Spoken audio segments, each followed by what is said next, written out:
mu Baroma mu gice cya gatatu. Cete Paulo yandikiye Abaroma mu gice cya gatatu. Some umurongo wa mbere n'uwa kabiri gusa. Umurongo wa mbere n'uwa kabiri gusa. Umutwe w'amajambo uvuga ngo Paulo yishura abamuhaririza. None umuyuda aruta abandi ate? Canke gukebwa ku mariki? Arabibarusha byose. Icambere nuko abayuda babikijwe ivyavuzwe n'Imana. Amen. Pastor nsomera muri Luka 19. Luka 19.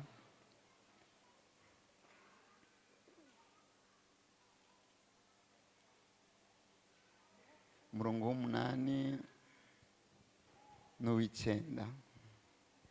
Zakayo arahagarara abwira umwami Yesu ati, raba mugenzi, umugabane w'itunga ryanje ngira ndawuha boro, kandi umuntu wese nagunze ndabimurihe kane. Amen. Yesu amuvuga ko atuye umunsi agakiza gashitse muri iyi nzu, kuko uyu nawe ari umwana wa Aburahamu. Amen. Amen. Ndabaramukije mu izina rya Yesu. Niyumvira ko mfata umwanya muto, nifuje ko novuga ijambo ry'Imana. Amen. Paulo rero ariko arandika baza umuyuda arusha abandiki sintebe singe mu idonido by'ukuri uko mu mutima numva navyifuza, ariko shaka kuvuga wewe kuva wakiriye Yesu urusha abandiki.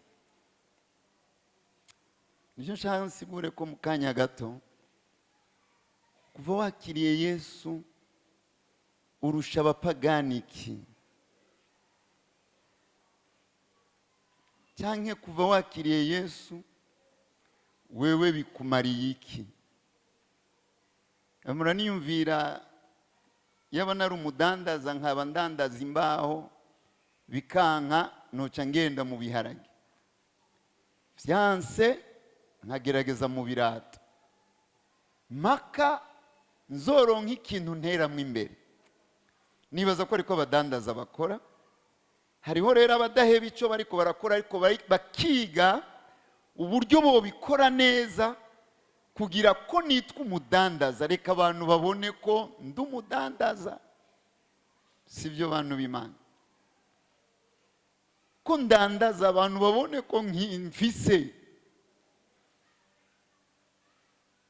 Rero nanjye ko nakiriye Yesu, reka abantu babone ko hari ico mfise, ko nditwa umukozi w'Imana, reka abantu babone ko ndiwe. Kandi kutavyiyumvira ni nk'abantu nyene babayeho atantumbero, ntaco yibwira, umunsi urahera uwundi ukaza. Abo bantu ntibashobora kuba mu ikanguro, nta nubwo ashobora gukorera Imana. Umuntu akorera Imana n'umuntu yiyumvira kubera iki ndiko ndakora iki. Ndibaza ko kwa Mungu mwumvise ibintu twari ko turiga, ni ibintu bisaba kwiyumvira k'umuntu, ni ibintu bisaba gushiramo gushaka kwawe. Kuva wakiriye Yesu ababanyi bawe barushiki. Nshaka ndabasigurira utuntu dukeyi dutuma n'abana b'Imana dutanguye kuzazanirwa muri iyi myaka. Paulo avuga ngo arabibarusha vyose. Ariho mwene data umwe ngaha sinzi ko yaje sinaravye, nari narigeze kwandikira abantu tudusengere Israeli. Hamarambaza ati none pastor dusengera Israeli gusa? Irani nituyisengera? Musanzwe mubizi ko dusengera abantu bose. Ariko Israeli ni ivy'umwihariko, nibo batuzaniye ubu butumwa. Amasezerano y'Imana yose yaje kuri Aburahamu, Aburahamu yasigira Isaka, Isaka Yakobo, Yakobo imiryango 12, imiryango 12 Dawidi, Dawidi Yesu, gushika ubu tubikesha Israeli. Iyi Bibiliya igitabo nkunda cyane nawe ukunda cyane, igitabo kizotuma abantu babona ijuru. Nta muntu azobona ijuru atizeye iri jambo. Aba bantu bacyanditse n'Abisirayeli. hanyuma gutoranya kw'Imana nta muntu agusubiramwo, Imana ibikora uko ishaka. Yahisemo Israel. N'abapagani ubu ntibizeye Yesu, ariko amasezerano ari imbere yose azobera harya. Barafise icyo babarusha. Nawe wakijijwe urafise icyo urusha abandi. Nanjye ndafise icyo ndabarusha. Ahubwo ibyiyumviro byacu biriko biragwa mu mutego gushikaho n'umuntu azi ko akijijwe avuga ati none Mana gukizwa bimaze iki? N'uburozi buteye ubwoba.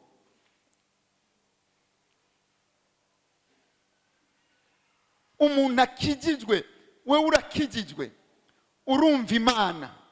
Bibiliya ivuga ngo muhemu w'Imana abwiririkanya n'impwemu yanje ari icyabona ko ndi umwana w'Imana. Imana ishimwe. Ibi birashobora kunyemeza ko atamurozi aza gupfa kunyica.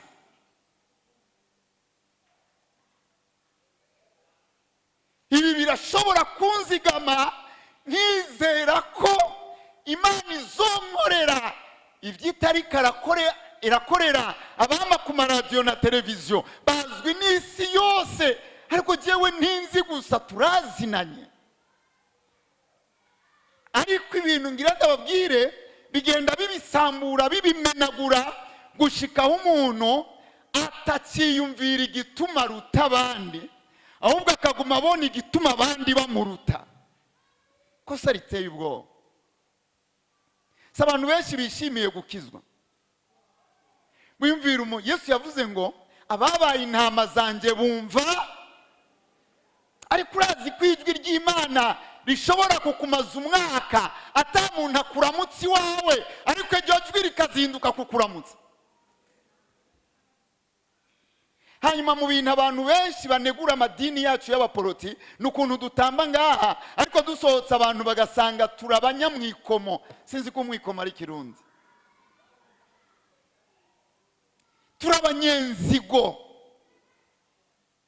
Ababaye intama zanjye bumva ijwi ryanjye ku buryo hazogera igihe utakironka abagukunda, wabaye umutama, wasanzaye, wabaye umunyakuru, nta kintu ufise, abantu bakunda bafise, abantu bakunda basa neza, ariko ijwi ry'Imana rizogusanga no ku kiyo, ikiyo kiriko kiragutuka ngo urasambutse uragapfa.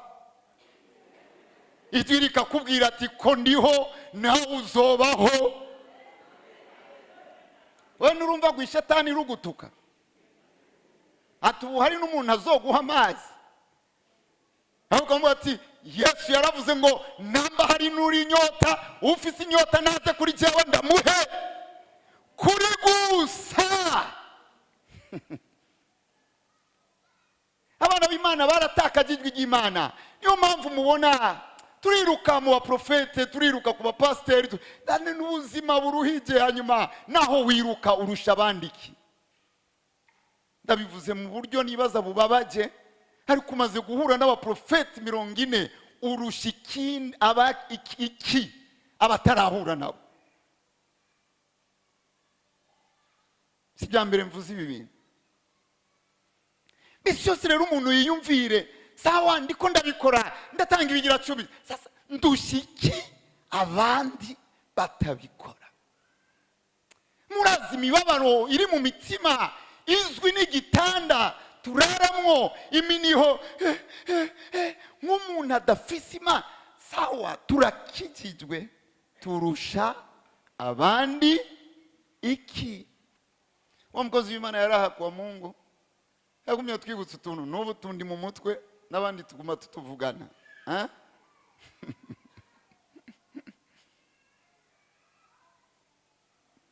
Turusha abandi iki?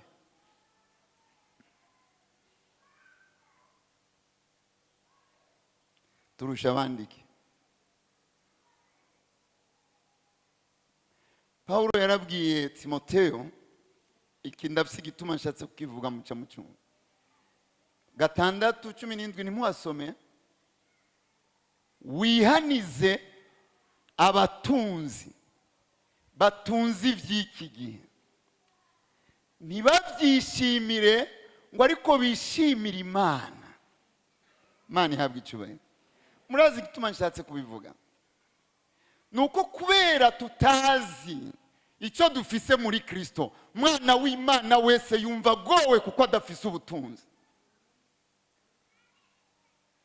Ndababwije ukuri ko Imana izi amabanga ari mu mitima y'imibabaro, tudatewe n'ubukene gusa, dutewe n'uko abandi bafise twebwe tudafise. Mana urarenganya.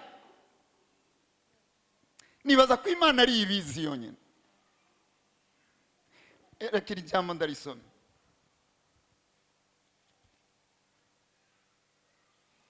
Timoteyo wa mbere 6:17 bavuga ngo wihaniza abatunzi bo mu by'iki gihe, boye kwibona cyangwa kwishimira ubutunzi butari ubwo kwishimirwa, ariko bishimira Imana iduha byose bisesekaye ngo tubinezerererwe, kandi bakora icyiza, baba abatunzi ku bikorwa byiza, baba abanyamuntu bakunda gutanga, bibikira ubutunzi buzoba itanguriro ryiza mu gihe kizoza, kugira ngo bacyakire ubugingo bunyakuri.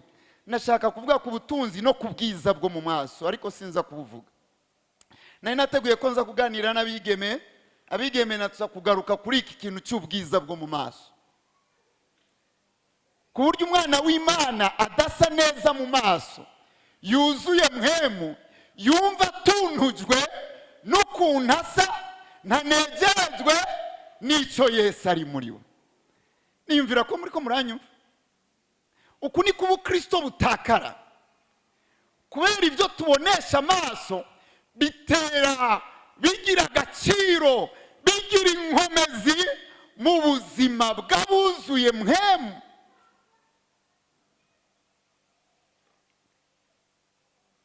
Uko turondera ubutunzi siko turondera ubwiza bw'Imana, kuko ubutunzi buratuma nkundwa, ubutunzi buratuma nubahwa, ariko wuzuye mpwemu ushobora no guhura n'umuntu akagucira amate ukiheba, ayankiriye kubera ikikumbe ni dayimoni murimwo ibonye ubwiza bukuriko, ukibaza ngo Imana yaguhebye.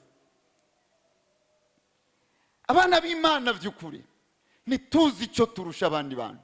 Imana ntibona ishengero, iriko irabona amarira y'abantu batarizwa no kwezwa, batarizwa n'ingabire za mpwemu, batarizwa n'uko badakunda bagenzi babo, batarizwa n'uko byabananiye gusenga, ariko batunujwe n'uko badafise nk'abandi bafise. None umwana w'Imana arusha iki abandi? Muranimvira abana b'Imana bapfuye barasengeye ubutunzi bagapfa bataburonse. Imana yarabarenganije. N'ubu ndabivugiye ngaha, narigeze kubivuga araciye imyaka, twese ntituzotunga. N'umuntu azobikubwira uze umufate nk'umuntu adasoma Bibiliya yigisha ibyo yiyumvira. Twese ntituzoba abatunzi. Bamwe baha ibi, abandi kabaha ibi, abandi kabaha ibi, abandi kabaha ibi, iduha mpwemu yera akatwigisha ukuntu tubigabangana. Abana b'Imana benshi barapfuye bataronse ubutunzi, bagororotse, begejwe. Imana niyo yabahaye ubutunzi, ariko irafise ibyo yabahaye.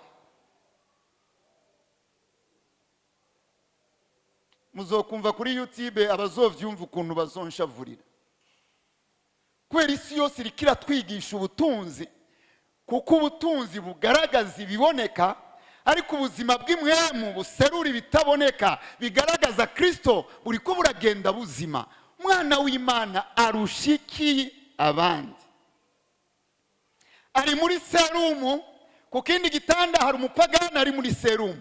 Uyu mwana w'Imana arushiki uyu. Uzomwumva kuvyo ariko aravuga. N'umwana w'Imana arakenye, hari umupagani babana akenye. None uyu mwana w'Imana amurushiki muri ubu bukene bakenye.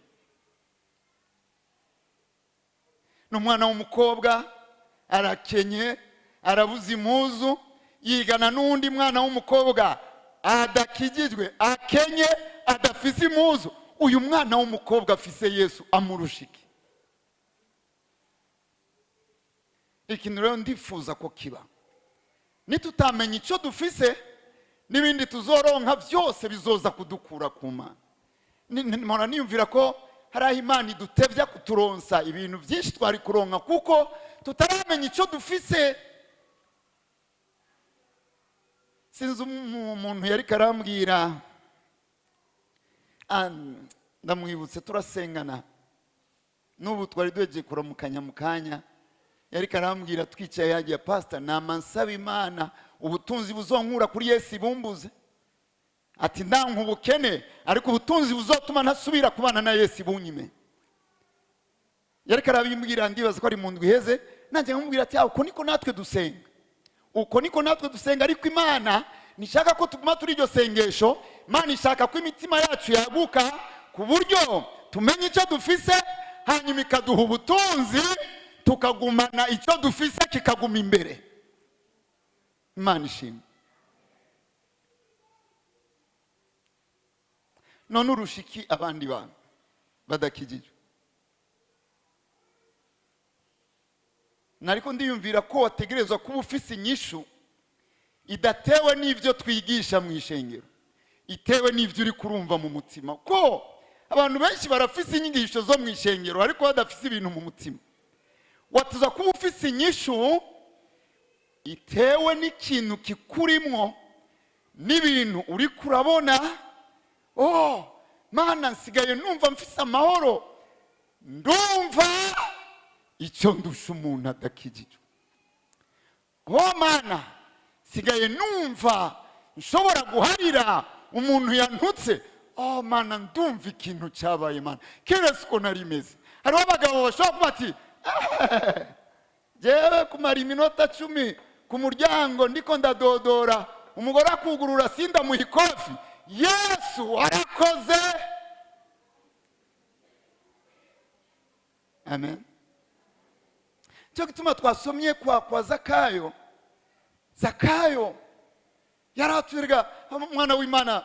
Sinzi n'abantu ariko ndabibwira, niyumvira ko atamwana w'Imana numwe dukwiye no guha microphone, dukwiye gushira mu bikorwa tutarumva shingi ntaye ukuntu yahuye na Kristo n'ikintu Kristo yakoze, hanyuma akagumana iyo ntaye gushika mu busaza. Iyo ntaye itagihari n'ubutumwa ntibuba buhari, naho tukurungika nturonke icyo uvuga. Ubutumwa bwiza ni Kristo yapfuye agahambwa, ku munsi ugira gatatu akazuka. Uwo ni abantu bakira mu mutima, uwo ni abantu bimika agatunga muri bo ubuzima bwiwe. Haleluya. Ubwo buzima bukazana impinduka. Inyota y'inzoga yari yarakwishe, nta muntu ayikiza. Ubuzima buje muri wewe burayikuraho. Haleluya. Kuno gukora kw'Imana, watuza kuba ufise inyishu idatewe n'ibintu wama wiga, ariko ubuzima ufise. Zakayo yarahagaze imbere ya Yesu, ni imbere y'Imana, aravuga ati Mwami, kuva ubu ubutunzi bwose nari mfise ndabugabuye kabiri. Igice kimwe ndagihabora, ikindi ndakigumana.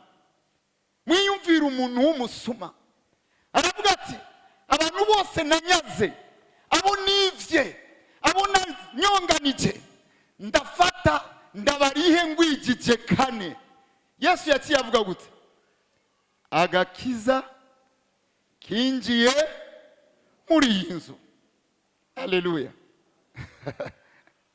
Agakiza kinjiye munzi wiwe, yakiriye Imana ihindura ibintu.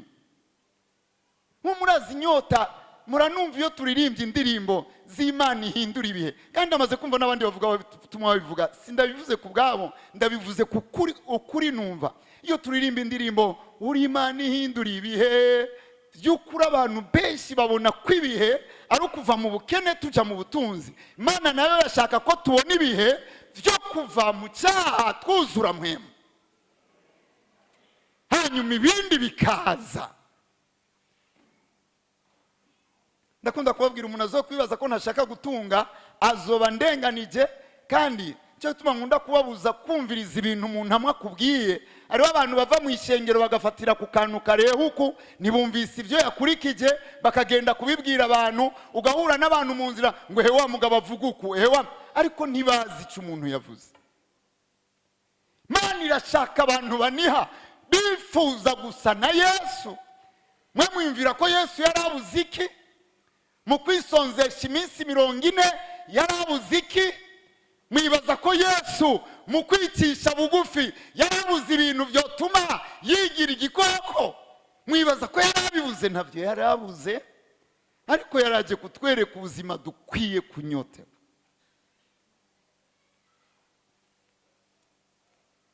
Iyo abantu bahuye n'Imana n'ubwo buzima, umuntu arumva ikintu gishasha. Mana, sisi ndavyumva, sinahora nkunda gusenga, ahubwo numva nshaka gusenga, sinari bwiyumvire kugura Bibiliya, ubu ndiko ndasaba abantu bangurire Bibiliya, sinahora numva nshaka gusenga, none nshaka gusenga. Ubuzima bwinjiye. Umumarayika yaravuze ngo azokwitwa Emanueli, kuko ari we azokiza abantu biwe ibyaha byabo, abakure mu byaha.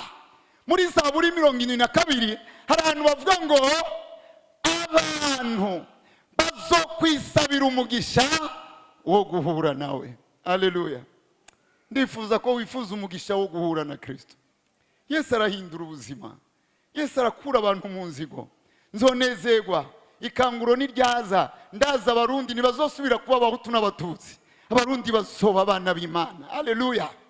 Ndabyizeye, ni ntabibona ntirizoba rikanguro.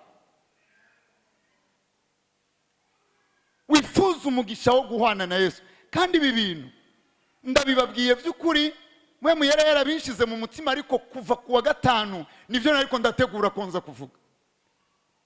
Nawe uranyotewe ubutunzi, nivyo nanje ndabunyotewe, ariko Imana n'icyabona cy'ukuntu nama nsenga, nawe Imana n'icyabona cy'ibintu wamusengera.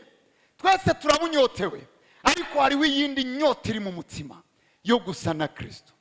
Kandi ntabyo uzoronka mpaka ni wakira Yesu mu nzu yawe, inzu yawe n'umutima. Yesu niyinjira, nuzoza kumbwira ibintu biboneka ku maso, uzobanza kumbwira ibyo ntabona. Ariko uri kurambwira cyane, urazi ko maze iminsi ntanywa itabi, sinzi uko bimeze, numva umenga norinywa, ariko menga hariho izindi nkomezi zimbuza. Uku niko abantu rero bamaze kwakira ubuzima, ibintu bica bitangura kumera. Arumva ashaka umukobwa, arashaka umukobwa kuko yakijijwe mu mpemu, ariko umubiri wiwe uracuzuye ubupagani. Arashaka umukobwa, ubugingo bushaka Yesu. Arashaka umukobwa, ubugingo bushaka Yesu. Nivyo Paulo yita intambara, kuko ibyo akameremere gashaka nivyo muhemu yanka, ibyo muhemu yanka nivyo akameremere gakunda. Umuntu yatanguye intambara.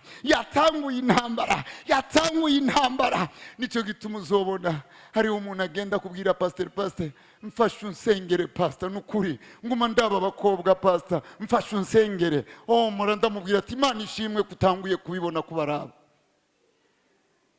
Abakobwa batanguye kuraba kuvura akana k'imyaka 8, ubu ni ubutoye. Ubugingo bwinjiye. Abantu benshi ntibazi ibyaha byabo kuko bari hanze y'umucyo. Naringiye hariya ubwana bwaje kundamutsa bungwa mu nda, ryari rya mbere mbugije abana kungwa mu nda. Nariko ndabigiza ati mwe muracyafuza.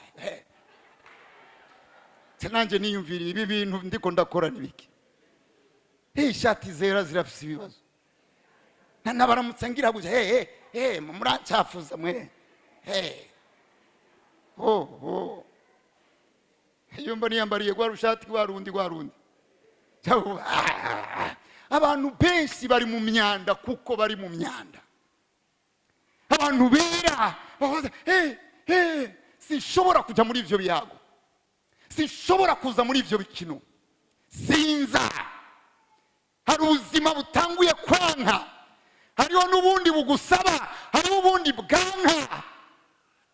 Ukuha agaciro ubuzima bw'Imana ni kugenda ubona ibintu bisubira inyuma, ibintu bineshwa. Imana ntitwara abantu ku nguvu, Imana ntitwara ibintu nk'umuntu afyondana. Hapana, Imana ikorana n'umuntu ku bushake bwiwe. Uri kurumva ikintu kibikubuza, uri kurumva ikindi kibigusunikira, Imana iravuga ngo icyaha kibunze ku rugi rw'umutima wawe, ariko ukwiye kukinesha. Si jewe nza kukinesha, ni wewe nesha. Hanyuma Pawulo akavuga ngo turushishwaho kunesha n'uwadukunze. Ariko ntazoza kunesha utabishaka. Ufise iki? Urushiki abapagani, wowe utuka mama. Urushiki abapagani, utuka mama. Eba mama barateye ubwoba. Nabyutse mu ijoro nsanga kana kanje kaniko karyama kashize ukuboko kuri nyina kwibere, kaguma kagira ukugasinziriye. Hari igihe ahora aza kurara ngaha ku ishengero tukararana nako gahungu, nkumva kavuye iyo kavuye kariko kararondera ibere. Muze muratinya abamama, bafite ibintu byinshi bikwega abana, hanyuma ukubaho kugatuka mama. Nanjye ngo ndumwemawusi, ngo ndasenga mu ndimi, cyoza nizo ndimi zikazima. Ukubaha mama utavuga mu ndimi.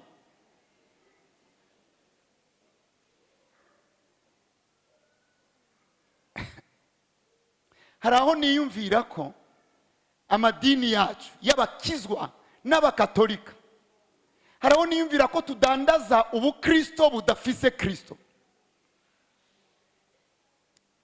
Ni nko gufata ugiye mu ibutike ugasanga ikintu cyanditse ko ngo iyi ni ji y'umwembe, nawe ugacunywa ngo unyoye umwembe, kumbe ni ibintu bizana akamoto k'umwembe, nta mwembe urimo.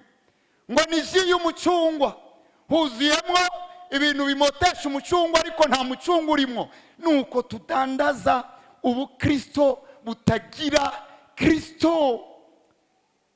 Ahantu hose baronse Kristo, urabona abantu batanguye guhindira agashitsi Imana. Urabona umuntu atanguye kugira ibibazo by'ukuntu yobana neza n'Imana.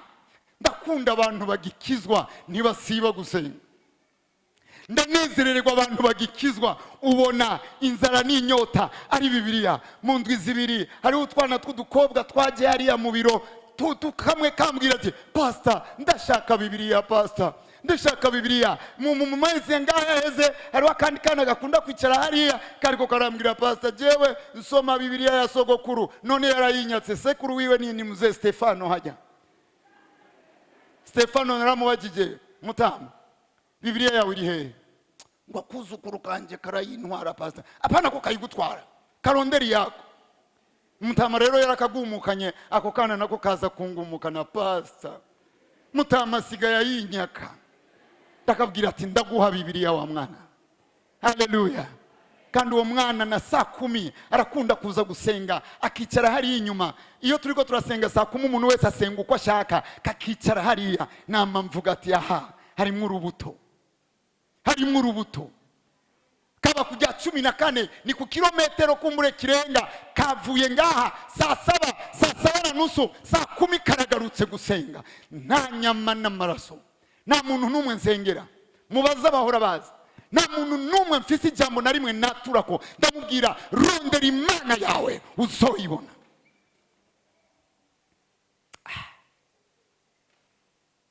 Twebwe turushika abantu akarinda pfa yitwa umukristo akiye mu muriro. Mwiyumvire nk'ibi bintu bana b'Imana. Ibi bintu biri mu madini y'abaporoti n'abakatolika, kuko twebwe tuvuga Kristo tutariko turabaha, tukababatiza, tukabatira kuba ba Kristo atarimo. Urazi kubona umuntu akijijwe akubita umugore, kubona umuntu akijijwe yiba ku kazi. Umugani wa mugabo Jean Marie bagiye kurondera ngo Jean Marie umurokore, ati ntawe tuzi, kumbe ni hari. Bazi Jean Marie umupagani, nabo bariko arabaza Jean Marie umukizwa. Ibi bintu nari nateguye kubivuga, nari nasavye Imana imfashe, kubera hari amakuru menshi mfise ndayahabwa n'aya matwi, n'amakuru mpabwa na mpwemu yera yuko dufise abanyabyaha benshi mwishenga. cyane.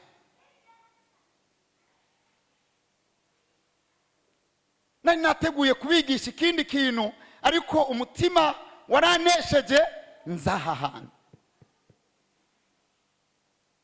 Wiyumvire umuntu yibwira ngo yaravuye mu isi. Sawa, warayivuyemo, ariko n'ijuru ntajya uri kurajyamo. Si ibintu biteye ubwoba? Si ibintu bibabaje shengero? Sibyo? Muriyumvira umuntu yahevye akabare, yarahevye akabare, nakigenda mu kabare, yabaye umukizwa, ariko nahaza gusenga ntaryoherwa. Ntibiryoshe nko mu kabare. Murazi ikiyago kiri mu kabare gabe ndati? Mu kabare ntaho mwibuka? Mu kabare hariho intwengo kugwiza n'izo 200. Umuntu wese araryohewe mu kabare, bakubitana amakofi. Hanyuma mu kabare waravuyeyo, mwahariho ibitwengo, uri mu ishengero nturyohewe. Turaririmba nturyoherwa, mu ijambo nturyoherwa. Mwe mwumva ibi bintu atari ibintu biteye ubwoba? Mwiyumvira umwana w'umukobwa yahora agenda muri boîte de nuit, bya biteramo byo mu ijoro, barara baratamba, banywa inzoga. Nibaza ko abantu benshi babigiyemo ngaha, barahaciye. Hariya nta muntu aba yigiriwe. Hoya, umuntu aba ariko aratamba, aruhuka ariko aranywa akantu, agaca asubira ku kibuga agatamba. Hajya nta muntu araba ukunda atamba. Ngaha tuhora turaba abene data ukuntu batamba muri boîte de nuit, umwe wese atamba uko ashaka. Yarishe. Singaha turaba ukuntu mutamba. Hari wabo maze gutumako, narabatumye ko ndabwira bazijya ntambo. Bari ngaha bariko baranyumva, barabizi. Sasa zijya ntambo jewe nshaka ko mubihagarika. Narigeze gutuma abantu, ndabahamagaza ari umugwi w'abantu 3, ndababwira abana mutambe nk'abatambira Imana, pana gutambira abantu. Muri bwatsi abo bapasipori baguma bagora abantu ntabariyo. Utambuka ushaka ukazikura, urimenya. Hanyuma uravuye mu kirori cyo muri bwatsi, uraje muri ishengero, n'ugutwenga abantu ntibatwenga, nta ukuramutsa, nta n'ukubwira uti mwaramutse. Bose barajinyitse, bose bafite ibibazo by'ubuzima mu ishengero. Bose ibibazo, ndashaka amavuta, ndashaka ubuzima. Navuye he nagiye? Murazi ko ari wishengero ujamwo, risengeramwe abantu 30, ukaramutswa n'abantu barenga 30. Kibaza mbe abandi bavuye ngira n'abamarayika. Umuntu wese arakwereka kuri muzima. Hariho abandi mashengero umuntu wese akwereka ati uje gukora iki. Sinzi ko natwe turimo. Hari abantu ngaha 2 basezeye ishengero kubera babatse intebe zabo bahora bicarako, ariko ntibashavujwe n'intebe, bashavujwe n'icyatumye bazibakurako. Kandi nanjye numva umenga babakoreye amakosa. Anakundi haya mashengero yacu natwe usanga n'umuprotokole atuzuye muhemu yera, ugasanga umuprotokole yavanye ibishavu muhira, nawe akabigutakwa ati icara rero, icara utashasho.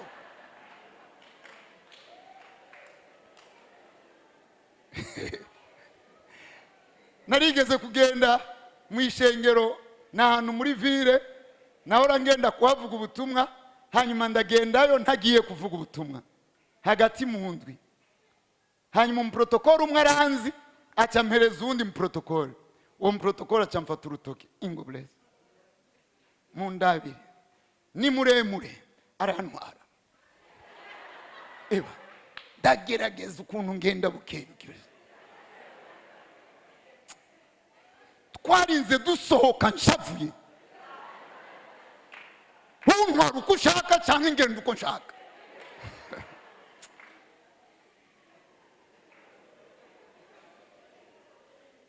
Twebwe turushiki abandi bantu by'ukuri.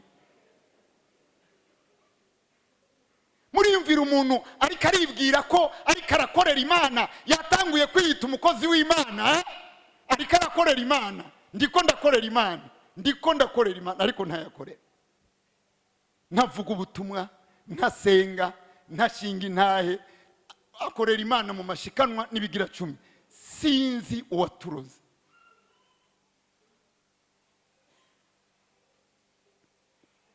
urazi kuba umuntu shetani atagishima hanyuma ugasanga n'Imana ntigushima, woribwa nande? Imana yacu idufasha. Amina. Ndasozereye ndabigarukirije aha. Yesu yavuze ngo igisuma ntikigenzwa n'ikindi atari ukwiba, kwica no gutikiza, ariko jewe naje kugira zironka ubugingo. Muri wewe yaje ngo uronke iki? Iwawe yaje ngo uronke iki? Ubugingo rero si indirimbo, ubugingo ni ubuzima. Abantu bose barabubona bakavuga bati nukuri uyu muntu ntaramenya cyane iby'Imana ariko yarahindutse. Ari w'ikintu Imana idufashe. Mu Galatiya Paulo yaravuze ngo nicyo gituma kuko muri abana bayo yabahaye mpwemu wayo. Niki kigufashe kumenya ko ufise icyo urusha abandi, apana kwigenza uko ushaka, apana kwitwara uko ushaka. Urafise icyo urusha abandi. Mpwemu w'Imana ari muri wewe. Mu ndwi zingahe bariko baratubwira mpwemu yera ngaha Francine, muribuka mpwemu yera ni Imana iri muri wewe, kandi Imana numutahe usumba ibindi bintu byose. Mugara amaso dusenge, tuzobibandanya hanyuma. Ubuntu bw'Imana bubane n'ishengero